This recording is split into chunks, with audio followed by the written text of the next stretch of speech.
Today we will study chemistry, JEE Advanced and Mains Chemistry, the chapter polymers. Actually, the polymers chapter is a part of syllabus of both the main exams, both JEE Mains as well as the advanced. So it is our duty to read it properly. So today I'll teach you with all the patience and at all concepts. So let's start. Polymers and polymerization.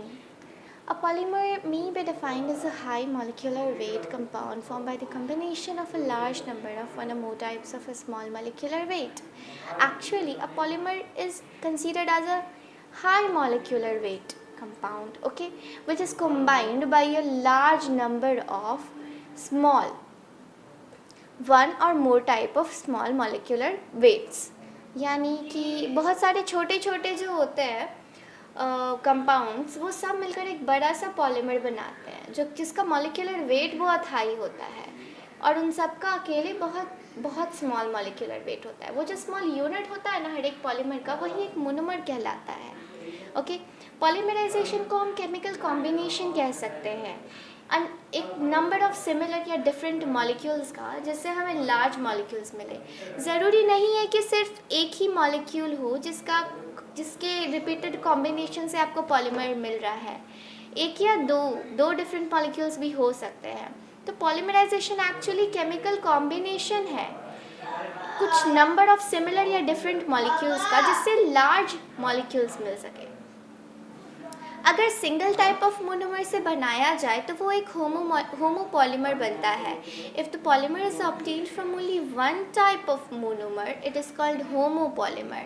अगर एक ही type of monomer है तो वो क्या कहलाएगा? Homopolymer. जैसे कि polythene, PVC, pan, Teflon, Buena rubber. तो ये सब के सब क्या है? Single type of monomer molecule से बने हुए हैं, इसलिए हम होमोपॉलीमर कहते हैं. Polythene, PVC, pan, Teflon, Buena rubber. और वो पॉलीमर जो एक टाइप ऑफ मोनोमर से ज़्यादा से बना हो उसको कोपॉलीमर्स कहते हैं. यानी इसमें सिर्फ सिंगल मोनोमर नहीं होगा, एक या एक से ज़्यादा, एक तो नहीं होगा, दो या दो से ज़्यादा होगा. तो उसके एग्जाम्पल्स है buna S, Dacron, nylon 6,6, bakelite. तो क्लासिफिकेशन अगर किया जाए पॉलीमर्स का तो बहुत सारे बेसिस पे किया जा सकता है. उसमें सबसे पहला हम ऑरिजिन के बेसिस पे करते हैं.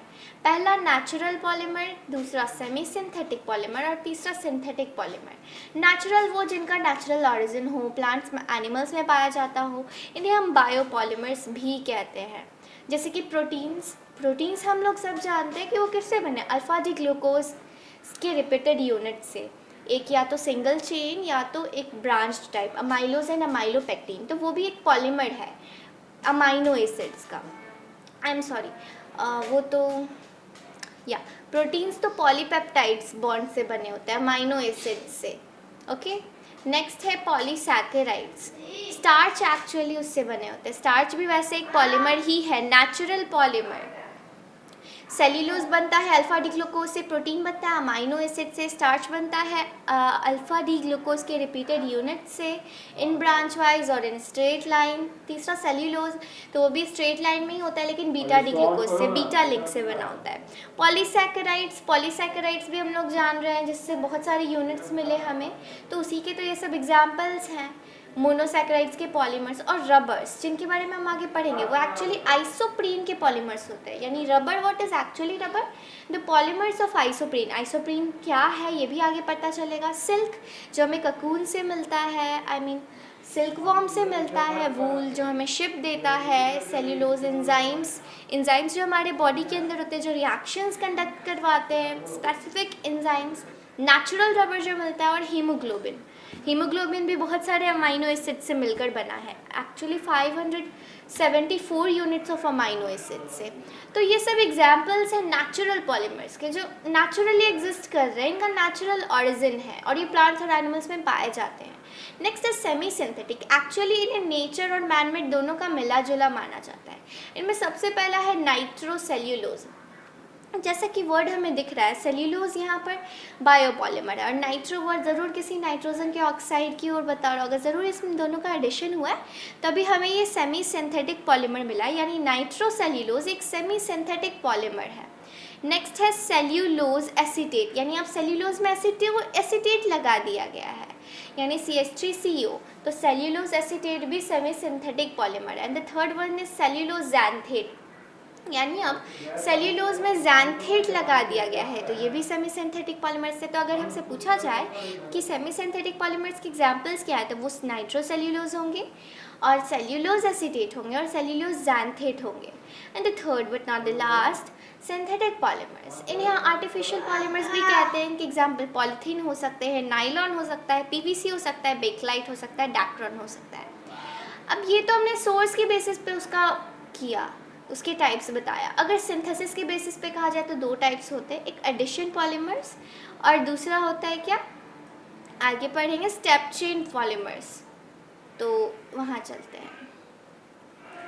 एडिशन पॉलीमर्स ये एक्चुअली एडिशन से बनता है, मॉलिक्यूल्स के एडिशन से, साथ में जब वो एडिशन करते हैं तो बड़ा सा मॉलिक्यूल बनता है बिना किसी चीज़ के एलिमिनेशन के, यहाँ किसी चीज़ का एलिमिनेशन नहीं हो रहा है। जब फॉर्मेशन होता है एडिशन पॉलीमर्स का, तो इसी को हम लोग एडिशन पॉलीमराइजेशन भी कहते हैं।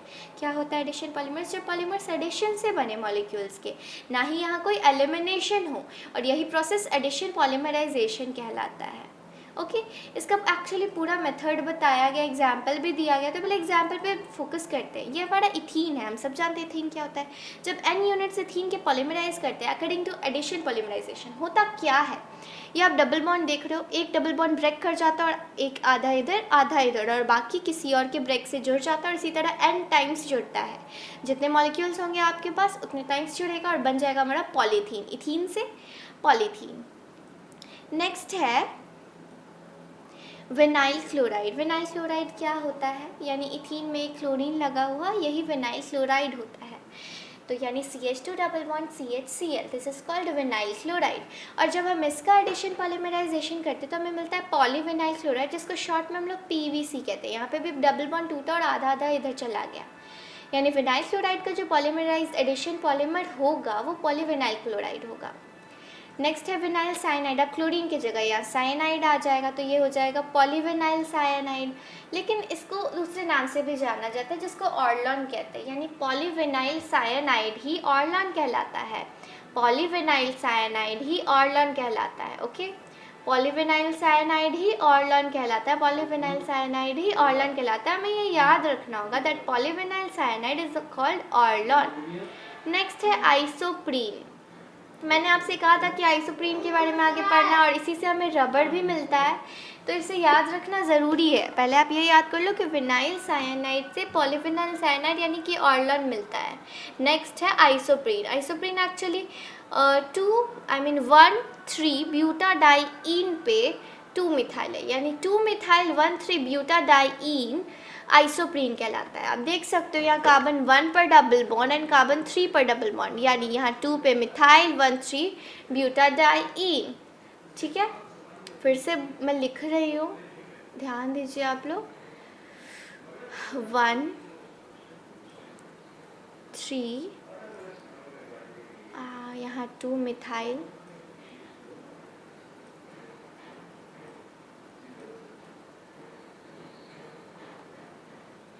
1,3 ब्यूटा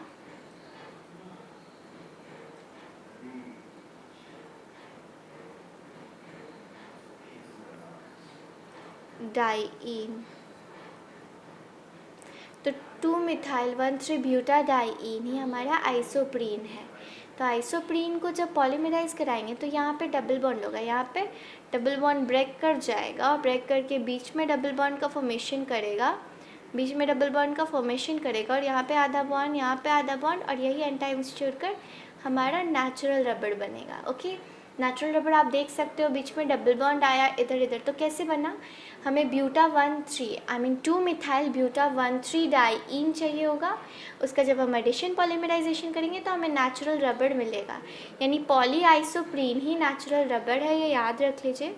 आइसोप्रीन क्या है, 2 मिथाइल 1,3 ब्यूटा डाईन। जब इसका पॉलीमराइजेशन करते हैं तो हमें नेचुरल रबर मिलता है, यानी पॉली आइसोप्रीन जो है वो नेचुरल रबर है, पॉलीआइसोप्रीन नेचुरल नंबर है। ओके, नेक्स्ट है ये आइसोप्रीन था, अब क्लोरोप्रीन। आइसोप्रीन और क्लोरोप्रीन में क्या अंतर है, कुछ ज़्यादा अंतर नहीं है। आइसोप्रीन में 2 मिथाइल होता था, क्लोरोप्रीन में 2 क्लोरो होता है। ओके, यानी वही 1,3 ब्यूटाडाइन रख लेंगे और यहाँ पर ये भी लिखेंगे कि 2 पे हमारा क्लोरो है, then it will be called chloroprene. इससे हमें नियोप्रीन रबर मिलता है। इससे क्या मिलता है, नियोप्रीन रबर। इसमें भी वही चीज़ हो रहा है, या फिर से याद कर लीजिए कि 1,3 ब्यूटाडाइन पे 2 पे क्लोरो, क्लोरोप्रीन कहलाता है, और 1,3 ब्यूटाडाइन पे 2 पे मिथाइल आइसोप्रीन कहलाता है। ओके, आइसोप्रीन में 2 पर मिथाइल होता है, क्लोरोप्रीन में 2 पर क्लोरो होता। क्या, फिर से ये ब्रेक कर जाएगा ये दोनों बॉन्ड, बीच में डबल बॉन्ड और इधर आधा आधा बॉन्ड, और यही एंड टाइम से जुड़कर नियोप्रीन रबर बनता है। कौन सा रबर, नियोप्रीन रबर। आइसोप्रीन में यह मिथाइल होता है, क्लोरोप्रीन में यह क्लोरो होता है।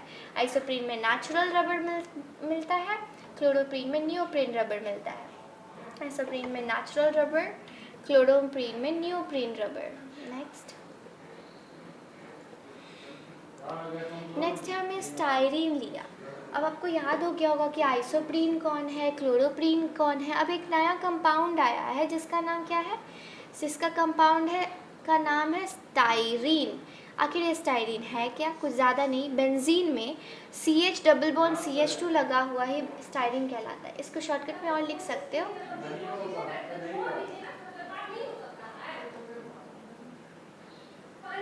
CH2। ओके, यहाँ पर हमारा बेंजीन लगेगा, यानी C6H5। ओके, ये स्टायरीन है और फिर हम 1,3 ब्यूटाडाइन लेंगे, दोनों में ब्रेक करेगा डबल बॉन्ड, यहाँ पे छोटा छोटा आएगा बॉन्ड, और इसका भी अगर डबल बॉन्ड ब्रेक करा दिया जाए तो यहाँ छोटा छोटा दोनों आपस में जुड़ जाएगा, और फिर स्टायरीन ब्यूटाडाइन रबर बन जाएगा, स्टायरीन ब्यूटाडाइन रबर बन जाएगा।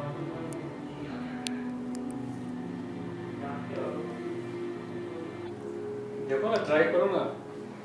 इसी तरीके से स्टायरीन और 1,3 ब्यूटाडाइन मिलकर SBr बनता है, that is styrene butadiene rubber. Styrene क्या होता है, CH डबल बॉन्ड CH2 पे बेंजीन लगा हुआ, यानी कि C6H5, phenyl group, not phenol group, यहाँ OH नहीं है। तो फिनाइल ग्रुप जब CH डबल बॉन्ड CH2 यानी कि इथीन पर लग जाता है और फिर वो 1,3 ब्यूटाडाइन से रिएक्ट करता है, देन डबल बॉन्ड टूटता है, डबल बॉन्ड टूट जाता है, और फिर ब्रेक करने के बाद वो इधर इधर हाफ बॉन्ड्स बनाता है, और ये हाफ बॉन्ड्स यहाँ पर मिलकर एक सिंगल बॉन्ड बनते हैं, और इसके भी डबल बॉन्ड्स टूटते हैं, और ये दोनों हाफ बॉन्ड्स आपस में ज्वाइन कर जाते हैं और स्टायरीन ब्यूटाडाइन रबर बनाते हैं, जिसको SBr कहते हैं, कैसे बना, स्टायरीन और 1,3 ब्यूटाडाइन आपस में पॉलीमराइज किए through addition polymerisation. Addition polymerisation में एक्चुअली में सिर्फ डबल बॉन्ड्स टूटते हैं, या कोई भी एलिमिनेशन नहीं होता है।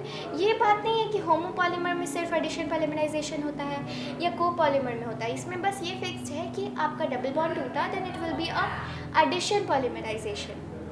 ठीक है, that is styrene butadiene rubber SBr।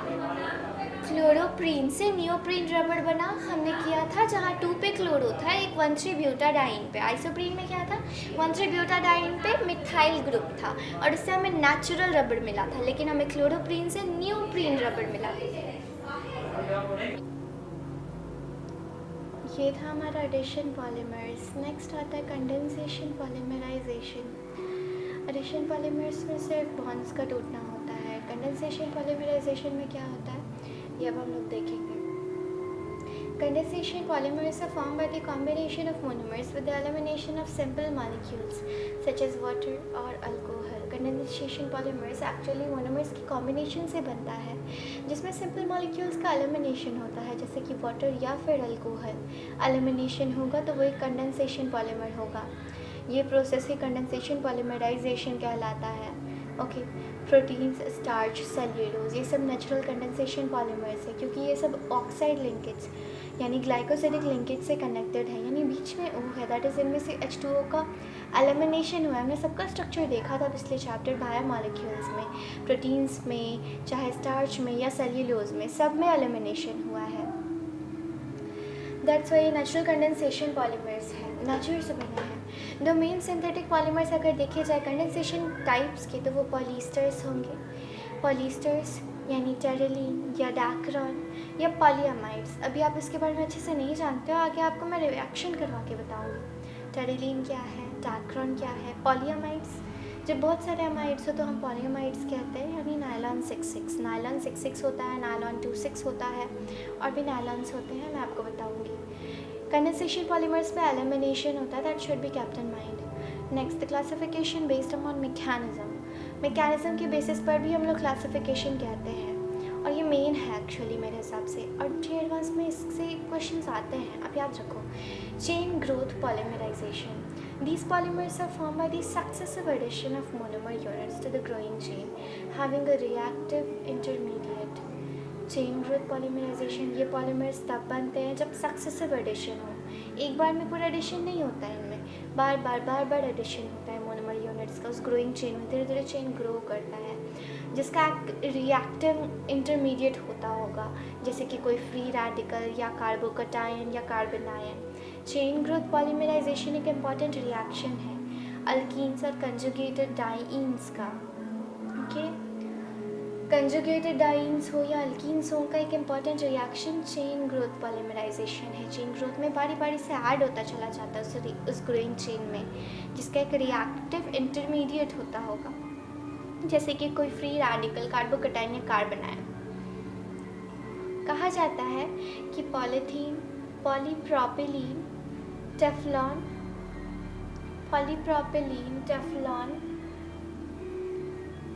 PVC, polystyrene, ये सब एग्जाम्पल्स है चेन ग्रोथ पॉलीमर्स के। यानी हमें पॉलीथीन देखा जाए, पॉलीप्रोपिलीन देखा जाए, टेफ्लॉन देखा जाए, या पॉलीविनाइल क्लोराइड देखे, पॉलीस्टायरीन देखे, ये सब के सब चेन ग्रोथ पॉलीमर्स है। ये सब के सब चेन ग्रोथ पॉलीमर्स हैं। शुरुआत में एडिशन और कंडेंसेशन पढ़ा, अब चेन ग्रोथ पॉलीमर्स और स्टेप ग्रोथ पॉलीमराइजेशन पढ़ रहे हैं। तो याद रख लीजिए कि पॉलीथीन हुआ, पीवीसी हुआ, पॉलीस्टायरीन हुआ, पॉलीप्रोपिलीन हुआ, टेफ्लॉन हुआ, ये सब के सब चेन ग्रोथ पॉलीमर्स हैं। नेक्स्ट आता है स्टेप ग्रोथ पॉलीमराइजेशन। ये पॉलीमर्स बहुत सारे सीरीज ऑफ इंडिपेंडेंट स्टेप से बनता है, यानी हर एक स्टेप इंडिपेंडेंट होता है और हर एक स्टेप में कंडेंसेशन होता है। स्टेप ग्रोथ का मतलब है कि हर एक स्टेप में कंडेंसेशन होता होगा दो मोनोमर्स के बीच में, जिस वजह से एक स्मॉलर पॉलीमर बनता है। Okay, examples nylon, terylene, bakelite, इन सब में स्टेप ग्रोथ पॉलीमराइजेशन होता है। इसका मतलब आप क्या समझते हो कि जो एडिशन पॉलीमराइजेशन था वो चेन ग्रोथ पॉलीमराइजेशन से प्रोसीड करता है, और जो कंडेंसेशन था वो स्टेप ग्रोथ पॉलीमराइजेशन से। यानी अब आप याद रख सकते हो कि एडिशन पॉलीमर्स जो हैं वो चेन ग्रोथ पॉलीमराइजेशन के थ्रू बनते हैं, और जो कंडेंसेशन पॉलीमर्स हैं वो स्टेप ग्रोथ पॉलीमराइजेशन से बनते हैं। यानी स्टेप ग्रोथ पे नायलॉन हुआ, टेरेलिन हुआ, बेकलाइट हुआ। ओके, यानी इनमें कोई कंडेंसेशन होता ही होता है, that's why they are called step growth polymerisation.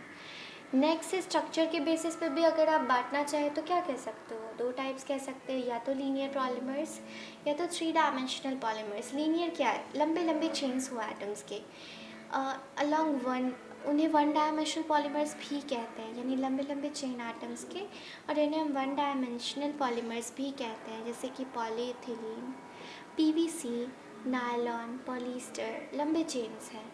Polythene, polyvinyl chloride, nylon, polyester. याद कीजिए, polythene, polyvinyl chloride, nylon, polyester. Polythene, polyvinyl chloride, nylon, पॉलीस्टर्स।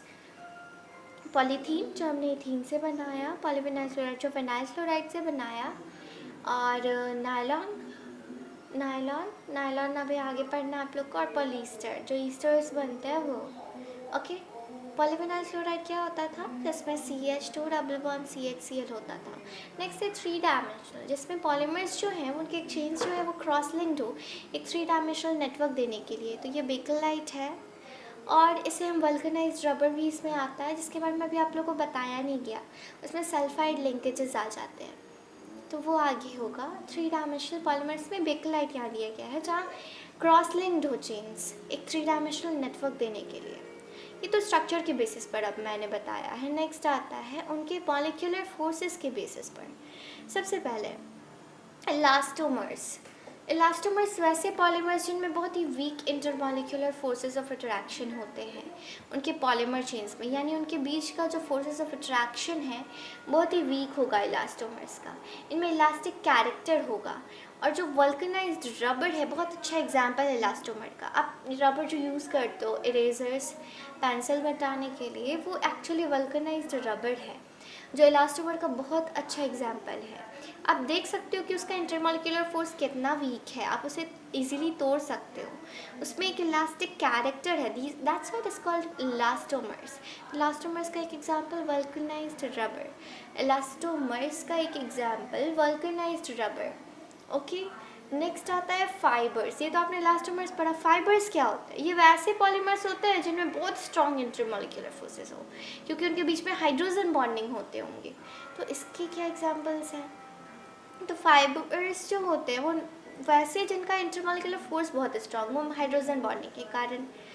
तो पहला उसमें एग्जाम्पल है नायलॉन 6,6, नेक्स्ट है नायलॉन 6,10 एंड देन टेरिलीन। तो हम बताएंगे, एक टेरिलीन है, नायलॉन 6,6 है, फिर thermoplastics and then thermosetting plastics, फिर हम मोनोमर्स पॉलीमर्स के एग्जाम्पल शुरू करेंगे। तो पहले हम बताते हैं नायलॉन 6,6 कैसे बनता है। तो अगर हमको जानना है कि नायलॉन 6,6 कैसे बनता है, तो हम कंडेंसेशन पॉलीमराइजेशन करेंगे हेक्सामिथिलीन डायमाइन। हेक्सामिथिलीन डायमाइन यानी 6 मिथाइलिन डायमाइन, यानी 6 CH2 and then 2 NH2, 6 CH2 2 NH2। और यहाँ पर क्या, एडिपिक एसिड यानी 6 कार्बन्स वाला डाई बेसिक एसिड, यानी COOH COOH एंड CH2 का 4।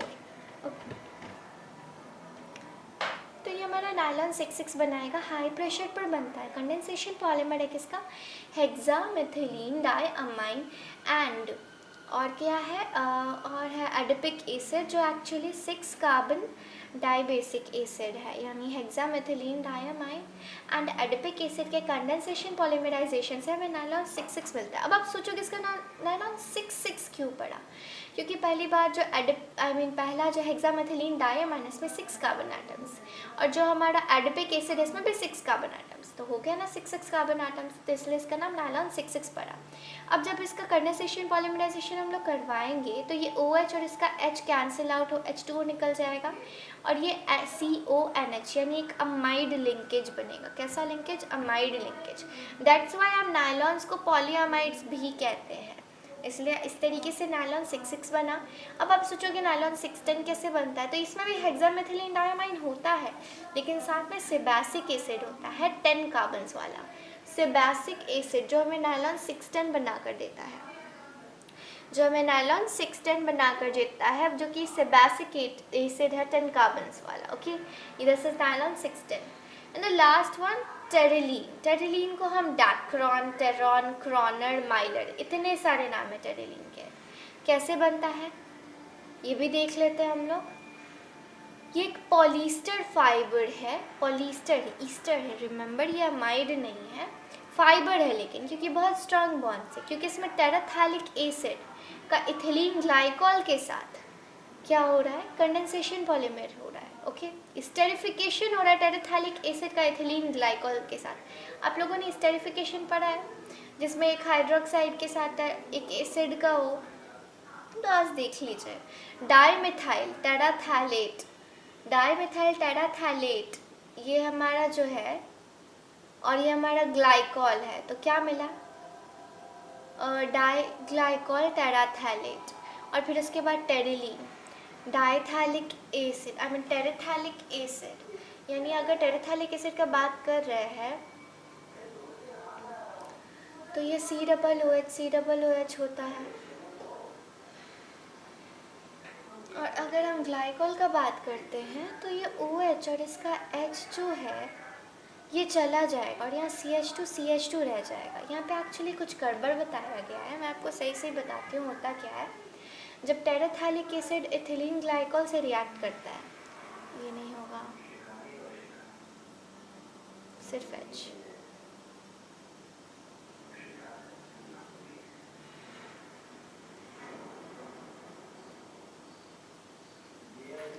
तो COOH इस OH के साथ करेगा तो ऑब्वियसली वाटर का मॉलिक्यूल बाहर निकल जाएगा। खाली कर दिया।